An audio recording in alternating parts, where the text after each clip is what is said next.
Jehoshaphat, king of Judah, chapter 17. Jehoshaphat, his son, succeeded him as king and strengthened himself against Israel. He stationed troops in all the fortified cities of Judah and put garrison in Judah and in the towns of Ephraim that his father Asa had captured. The Lord was with Jehoshaphat because he followed the ways of his father David before him. He did not consult the Baals, but sought the God of his father and followed his commands, rather than the practices of Israel. The Lord established the kingdom under his control, and all Judah brought gift to Jehoshaphat, so that he had great wealth and honor. His heart was devoted to the ways of the Lord. Furthermore, he removed the high place and the Asherah poles from Judah. In the 3rd years of his reign, he sent his officers Ben-Hal, Obadiah, Zechariah, Nethanel, and Micaiah to teach in the towns of Judah. With them were 13 Levites: Shemariah, Nethaniah, Zebadiah, Asael, Shemaramoth, Yehonadan, Adoniah, Tobiah, and Adoniah.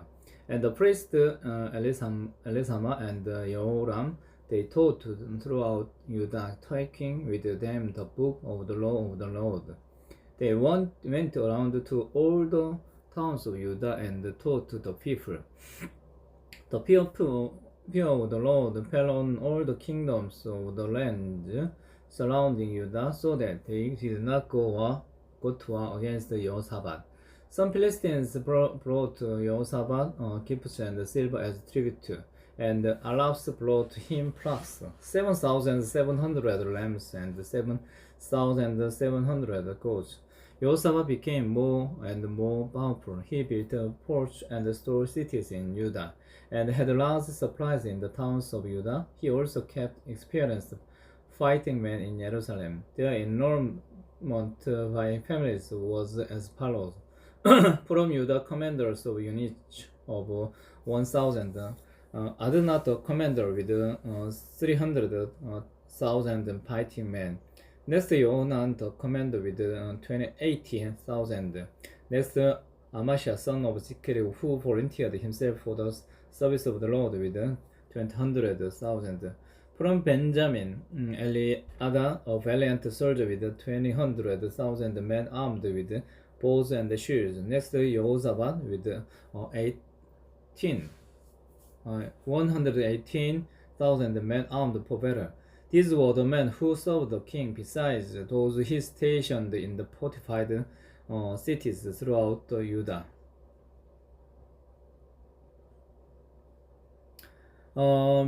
Micaiah prophesies against Ahab. 18. Now Jehoshaphat had great wealth and honor, and he allied himself with Ahab by marriage. Some years later, he went down to see Ahab in Samaria. Ahab slaughtered many sheep and cattle for him and the people with him, and urged him to attack Ramoth Gilead. Ahab, king of Israel, asked Jehoshaphat, king of Judah, will you go with me against Ramoth Gilead? Jehoshaphat replied, I am as you are, and my people as your people. We will join you in the war. But Jehoshaphat also said to the king of Israel, first seek the counsel of the Lord. So the king of Israel brought together the prophets, 400 men, and asked them, shall we go to war against Ramoth Gilead, or shall I not? Go, they answered, for God will give it into the king's hand. But Jehoshaphat asked, is there no longer a prophet of the Lord here whom we can inquire over? The king of Israel answered Jehoshaphat, there is still one prophet whom we can inquire of the Lord. But I hate him because he never prophesies anything good about me, but always bad. He is Micaiah, son of Limnah. The king should not say such a thing, Jehoshaphat replied. So the king of Israel called one of his officials and said, bring Micaiah, son of Limnah, at once. Dressed in their royal robes, the king of Israel and Jehoshaphat, king of Judah, were sitting on their throne at the threshing floor by the entrance of the gate of Samaria, with all the prophets prophesying before them. Now Zedekiah son of Kenaiah had made iron horns, and he declared, "This is what the Lord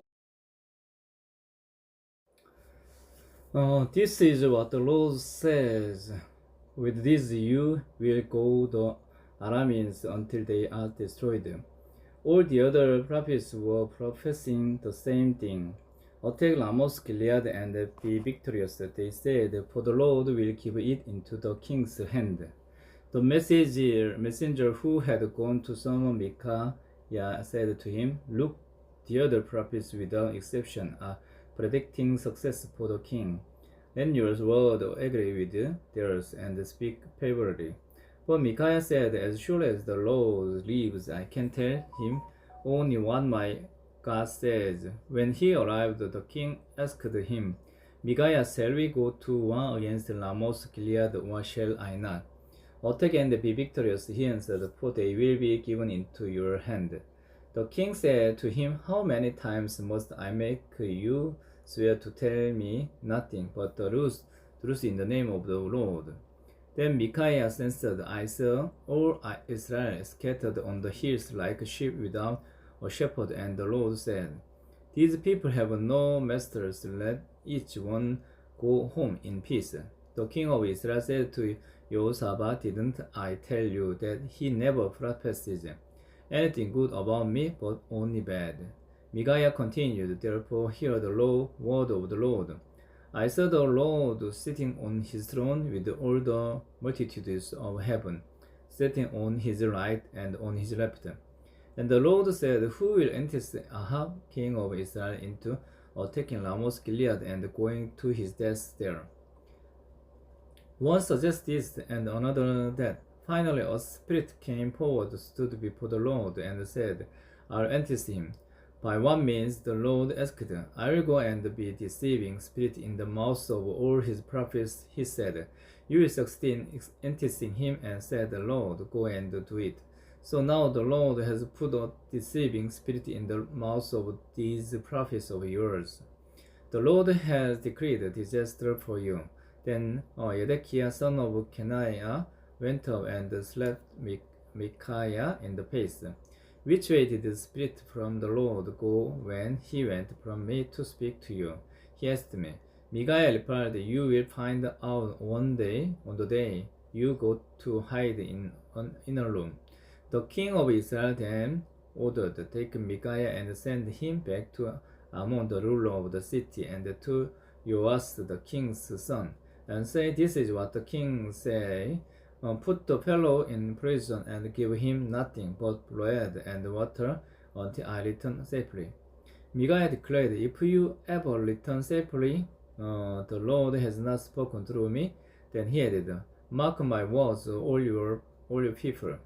Ahab killed at Ramoth Gilead." So the king of Israel and Jehoshaphat, king of Judah, went up to Ramoth Gilead. The king of Israel said to Jehoshaphat, "I'll enter the battle in disguise, but you wear your royal robes."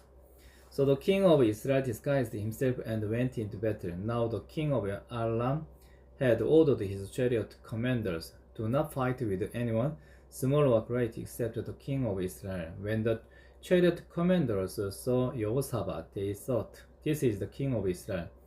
So they turned to attack him, but Jehoshaphat cried out, and the Lord helped him. God drew them away from him. For when the chariot commanders saw that he was not the king of Israel, they stopped pursuing him. But someone drew his bow at random and hit the king of Israel between the breastplate and the square armor. The king told the chariot driver, "Wheel around and get me out of the fighting. I've been wounded." All day long the battle raged, and the king of Israel propped himself up in his chariot facing the armies until evening. Then at sunset he died.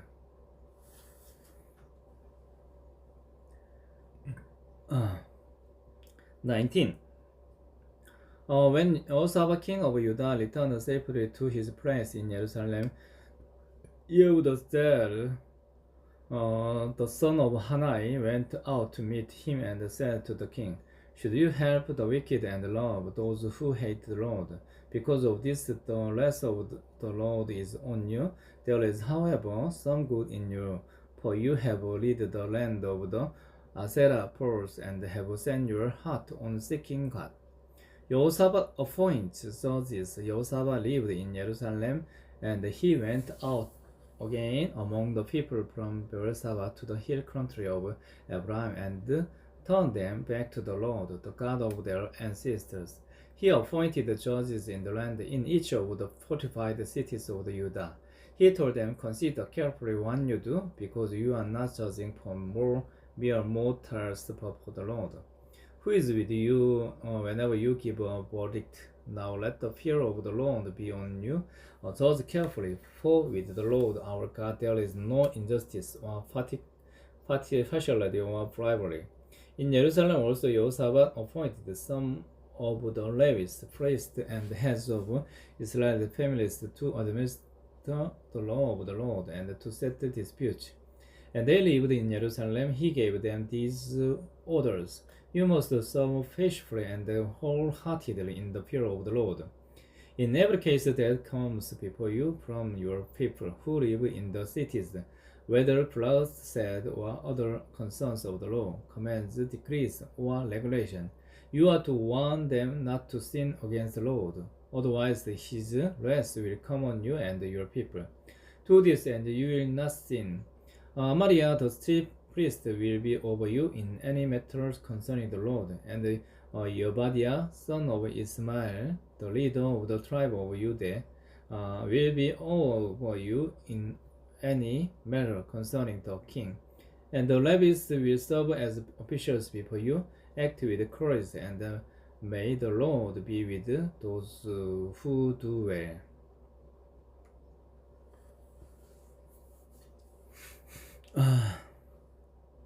Jehoshaphat defeats Moab and Ammon. After this, the Moabites and Ammonites with some of the Meunites came to wage war against Jehoshaphat. Some people came and told Jehoshaphat, a vast army is coming against you from Edom. From the other side of the Dead Sea, it is already in Hazeon Talmud, that is in En-Gedi. Alarmed, Jehoshaphat resolved to inquire of the Lord, and he proclaimed a fast for all Judah. The people of Judah came together to seek help from the Lord. Indeed, they came from every town in Judah to seek him.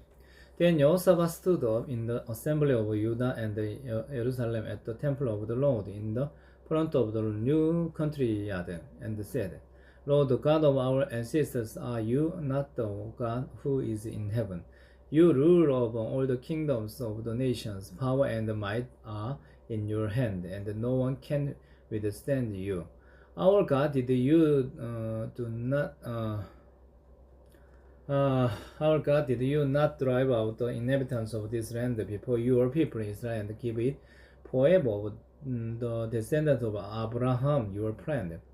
They have lived in it and have built in it a sanctuary for your name, saying, if calamity comes upon us, whether the sword of judgment or plague of famine, we will stand in your presence before this temple that bears your name, and will cry out to you in our distress, and you will hear us and save us.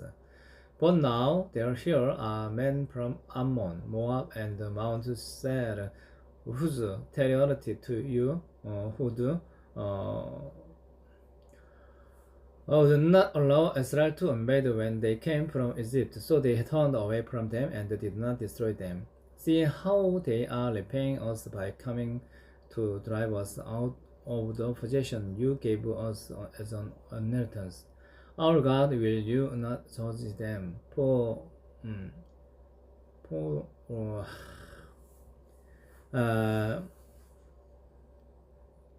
we have no power to face this vast army and that is attacking us. We do not know what to do, but our eyes are on you. All the men of Judah with their wives and children and little ones stood there before the Lord. Then the Spirit of the Lord came on Yahaziel, son of Yechariah, the son of Benaiah, the son of Yeiel, the son of Mattaniah, a Levite, and the descendants of Asaph, as he stood in the assembly. He said, Listen, King Jehoshaphat, and all who live in Judah and Jerusalem, this is what the Lord says to you. Do not be afraid or discouraged because of this vast army, for the battle is not yours, but God's. Tomorrow march down against them. They will be climbing up by the pass of Ziz, and you will find them at the end of the gorge in the desert of Yeruel. You will not have to fight this battle. Take up your position, stand firm, and see the deliverance the Lord will give you, Judah and Jerusalem. Do not be afraid, do not be discouraged. Lord will give you, Judah and Jerusalem. Do not be afraid, do not be discouraged. Go out to face them tomorrow, and the Lord will be with you.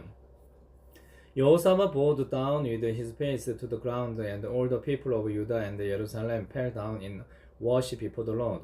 Then some Levites from the Kohathites and Kohathites stood up and praised the Lord, the God of Israel, with a very loud voice. Early in the morning, they left for the desert of Tekoa. As they set out, Jehoshaphat stood and said, Listen to me, Judah and the people of Jerusalem. Have faith in the Lord your God, and you will be upheld. Have faith in his prophet, and you will be successful. After consulting the people, Jehoshaphat appointed men to sing to the Lord and to praise him for the splendor of his holiness as they went out at the head of the army, saying, Give thanks to the Lord, for his love endures forever. As they began to sing and praise, the Lord set ambushes against the men of Ammon and Moab and Mount Seir, who were invading Judah, and they were defeated. The Ammonites and the Moabites rose up against the men from Mount Seir to destroy and annihilate them. After they finished slaughtering the men from Seir, they helped to destroy one another.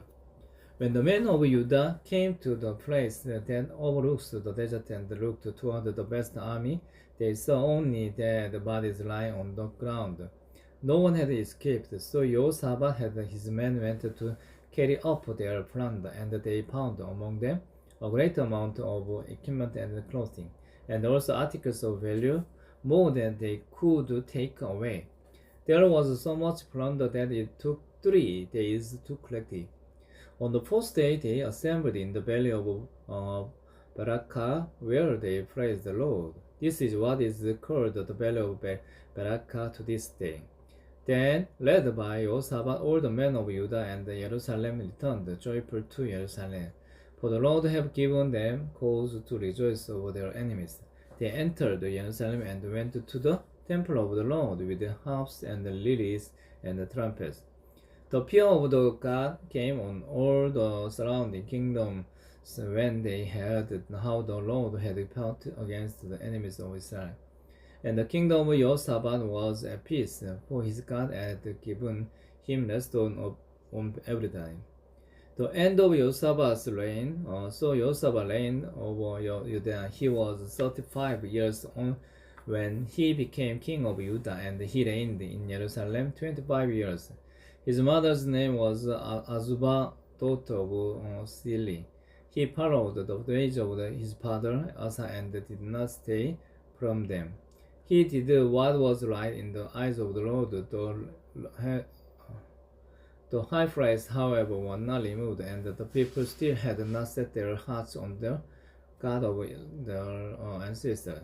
The others are events of Jehoshaphat's reign from beginning to end are written in the annals of Jehu son of Hanani, which are recorded in the book of the king of Israel. Later, Jehoshaphat, king of Judah, made an alliance with Ahaziah, king of Israel, whose ways were wicked. He agreed with him to construct a fleet of trading ships. After these were built at Ezion Geber, Eleazar, son of Dodabao of Maresha, prophesied against Jehoshaphat, saying, Because you have made an alliance with Ahaziah, the Lord will destroy the one you have made. The ships were wrecked and were not able to set sail to trade.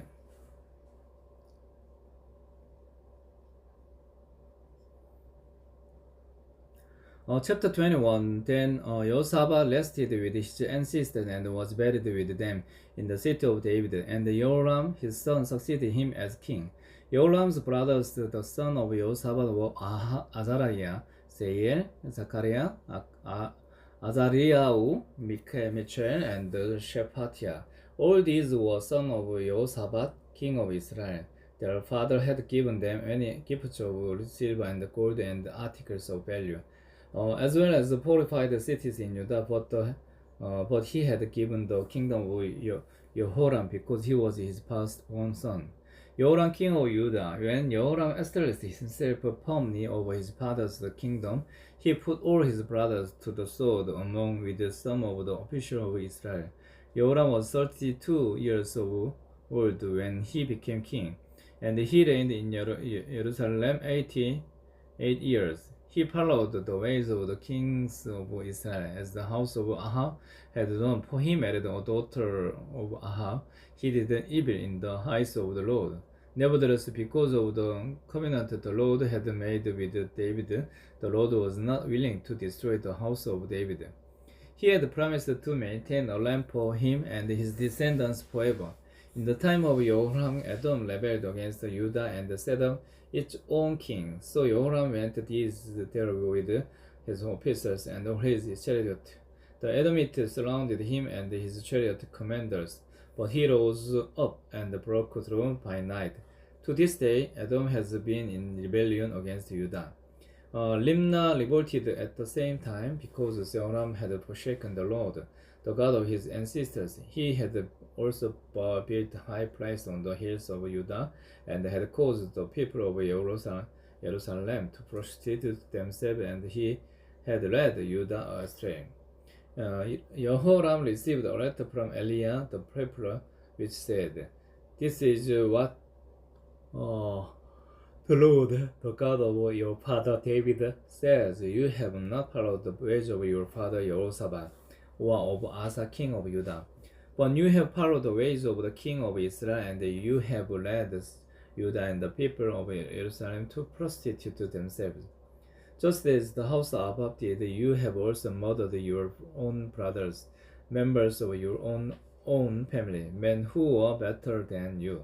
So now the Lord is about to strike your people, your sons, your wives, and everything that is yours. With a heavy blow, you yourselves will be very ill with a lingering disease of the boils, until the disease causes your boils to come out. The Lord aroused against Joram the hostility of the Philistines and of the Arabs who lived near the Cushite. They attacked Judah, invaded it, and carried off all the goods found in the king's place. Together with his sons and wives, not a son was left to him except Ahaziah, the youngest. After all this, the Lord afflicted Jehoram with an incurable disease of the boils. In the course of time, at the end of the son's second year, his boils came out because of the disease, and he died in great pain. His people made no funeral fire in his honor, and as they had for his predecessor.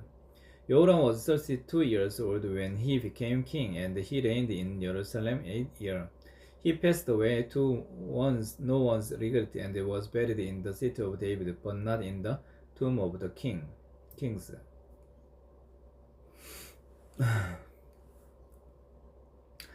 Ahaziah, king of Judah, chapter 22. The people of Jerusalem made Ahaziah, Joram's youngest son, king in his place, since the raiders who came with the Arabs into the camp had killed all the elders' sons. So Ahaziah, son of Joram, king of Judah, began to reign. Ahaziah was 22 years old when he became king, and he reigned in Jerusalem 1 year. His mother's name was Adaliah, a granddaughter of Omni. He to follow the ways of the house of Ahab, for his mother encouraged him to act wickedly. He did evil in the eyes of the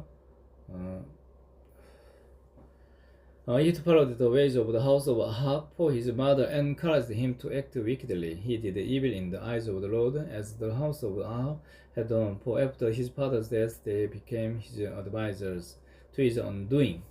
He also followed their counsel when he went with Jehoram, son of Ahab, king of Israel, to wage war against Hazael, king of Aram, at Ramoth Gilead. The Arameans wounded Joram, so he returned to Israel to recover from the wounds they had inflicted on him at Ramoth in his battle with Hazael, king of Aram. Then Ahaziah, son of Joram, king of Judah, went down to Israel to see Joram, son of Ahab, because he had been wounded. Through Ahaziah's visit to Joram, God brought about Ahaziah's downfall. When Ahaziah arrived, he went out with Joram to meet Jehu, son of Nimsi, whom the Lord had anointed to destroy the house of Ahab, while Jehu was executing judgment on the house of Ahab. He found the officials while Jehu was executing judgment of Ahab, he found the officials of Judah and the sons of Ahaziah's relatives, who had been attending Ahaziah, and he killed them. He then went in search of Ahaziah, and his men captured with him while he was hiding in Samaria. He was brought to Jehu and put to death. They buried him, for they said he was the son of Jehoshaphat, who sought the Lord with all his heart. So there was no one in the house of Ahaziah powerful enough to retain the kingdom. Athaliah and Joash. When Athaliah, the mother of Ahaziah, saw that her son was dead, she proceeded to destroy the whole royal family of the house of Judah. But Jehoshaphat, the daughter of King Joram, took Joash, son of Ahaziah, had stole him away from among the royal princes who were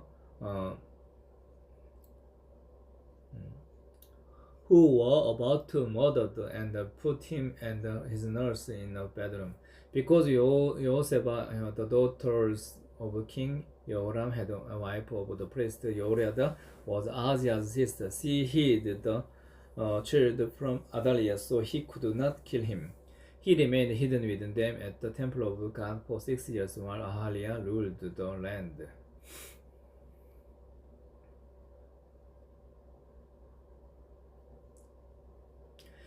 Chapter 23. In the 7th year, Joash showed his strength. He made a covenant with the commanders of unit of 100. Azariah, son of Joram, Ismail, son of Yohanan, Azariah, son of Obed, Maseah, son of Adaiah, and Elizabeth, son of Zikri. They went through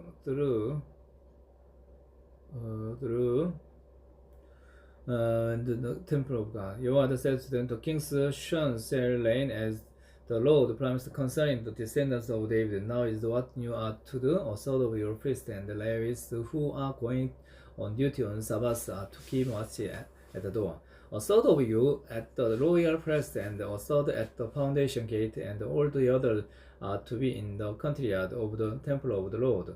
No one is to enter the temple of the Lord except the priests and the Levites on duty.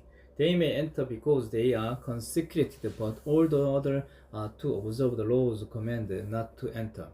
The Levites are to station themselves around the king, each with a weapon in hand. And who enters the temple is to be put to death. Stay close to the king wherever he goes.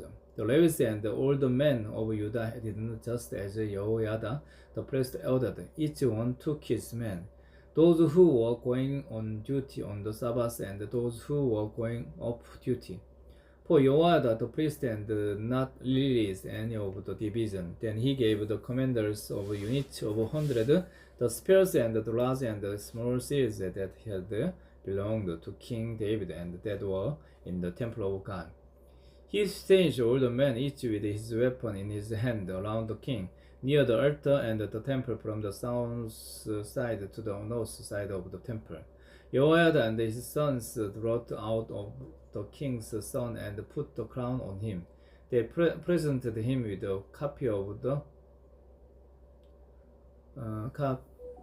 covenant and proclaimed him king. They anointed him and shouted, "Long live the king!" When Athaliah heard the noise of the people running and cheering the king, she went to them at the temple of the Lord. She looked, and there was the king standing by his pillar at the entrance. The officials and the trumpeters were beside the king. And all the people of the land were rejoicing and blowing trumpet, and the musicians with their instruments were leading the praise. Then Athaliah tore her robes and shouted, "Treason, treason!"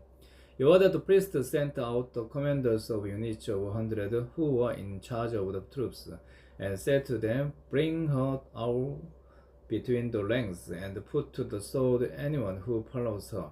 For the priest had said, "Do not put her to death at the temple of the Lord." So they seized her as she reached the entrance of the horse gate on the palace ground, and there they put her to death. Jehoiada then made a covenant, and that the people and the king would be the Lord's people. All the people went to the temple of Baal and tore it down. They smashed the altars and idols and killed Matan, the priest of Baal, in front of the altar. Then Jehoiada placed the oversight of the temple of the Lord in the hands of the Levitical priest, to whom David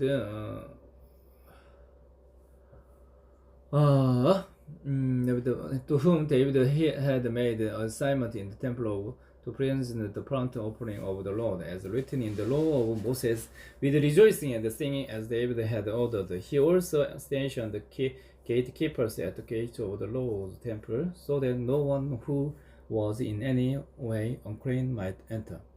He took with him the commanders of 100, the nobles, the rulers of the people, and all the people of the land, and the people brought the king down from the temple of the Lord.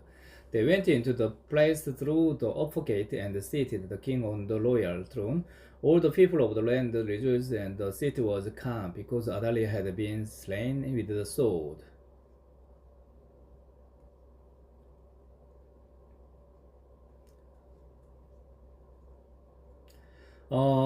Joas repairs the temple. Chapter 24. Joas was 7 years old when he became king, and he reigned in Jerusalem 44 years. His mother's name was Zibiah. She was from Beersheba. Joas did what was right in the eyes of the Lord all the years of Jehoiada the priest. Jehoiada chose 2 wives for him, and he had sons and daughters. Sometime later, Joas decided to restore the temple of the Lord. He called together the priests and the Levites and said to them, "Go to the towns of Judah and collect the money due annually from all Israel to repair the temple of your God. Do it now." But the Levites did not act at once. Therefore the king summoned Jehoiada the chief priest and said to him, "Why haven't you required the Levites to bring in from Judah and Jerusalem the tax imposed by Moses the servant of the Lord, and by the assembly of Israel for the tent of the covenant law?" Now the sons of the wicked woman Athaliah had broken into the temple of the God, and they had used even its sacred objects for the Baals. At the king's command, a chest was made and placed outside at the gate of the temple of the Lord. A proclamation was then issued in Judah and Jerusalem that they should bring to the Lord the tax that Moses, the servant of God, had required of Israel in the wilderness. All the officers and all the people brought their contribution gradually, dropping them into the chest until it was full. Whenever the chest was brought in by the Levites to the king's officials and they saw that there was a large amount of money, the royal secretary and the officers of the chief priest would come and empty the chest and carry it back to its place. They did this regularly and collected a great amount of money. The king and Jehoiada gave it to those who carried out the work required for the temple of the Lord. They hired masons and carpenters to restore the Lord's temple, and also workers in iron and bronze to repair the temple. The men in charge of the work were diligent, and the repairs progressed under them. They rebuilt the temple of God according to its original design and reinforced it. When they had finished, they brought the rest of the money to the king and Yehoiada, and with it were made articles for the Lord's temple, articles for the service and for the burnt offering, and also dishes and goddess objects of gold and silver. As long as Yehoiada lived, burnt offerings were presented continually in the temple of the Lord. Now Yehoiada was old and full of years, and he died at the age of 130. He was buried with the kings in the city of David because of the good he had done in Israel for God and his temple. The wickedness of Joas. After the death of Jehoiada, the officers of Judah came and paid homage to the king, and he listened to them. They abandoned the temple of the Lord, the God of their ancestors, and worshipped Asherah poles and idols. Because of their guilt, God's anger came on Judah and Jerusalem, although the Lord sent prophets to the people to bring them back to him. And though they testified against them, they would not listen. Then the Spirit of God came on Echariah, son of Joada, the priest. He stood before the people and said, "This is what God said. Why do you disobey the Lord's commands? You will not prosper because you have forsaken the Lord, he has forsaken you." But they plotted against him, and by order of the king, they stoned him to death in the courtyard of the Lord's temple. King Joas did not remember the kindness Zechariah's father Joada had shown him, but killed his son, who said as he lay lying, "May the Lord see this and call you to account." At the turn of the years, the army of Allah marched against Joas. It invaded Judah and Jerusalem and killed all the leaders of the people. They sent all the plunder of their king in Damascus. Although the Aramean army had come with only a few men, the Lord delivered into their hands a much larger than army. Because Judah had forsaken the Lord, the God of their ancestors, judgment was executed on Joas. When the Arameans withdrew, they left Joas severely wounded. His officials conspired against him for murdering the son of Jehoiada, the priest, and they killed him in his bed. So he died and was buried in the city of David, but not in the tombs of the king. Those who conspired against him were Yabad, son of Shimmus, an Ammonite woman, and Jehoshaphat, son of Simurian, a Moabite woman. The account of his sons, the many prophecies about him, and the records of the restoration of the temple of God are written in the annotations on the books of the king. And Amaziah his son succeeded him as king. Amen.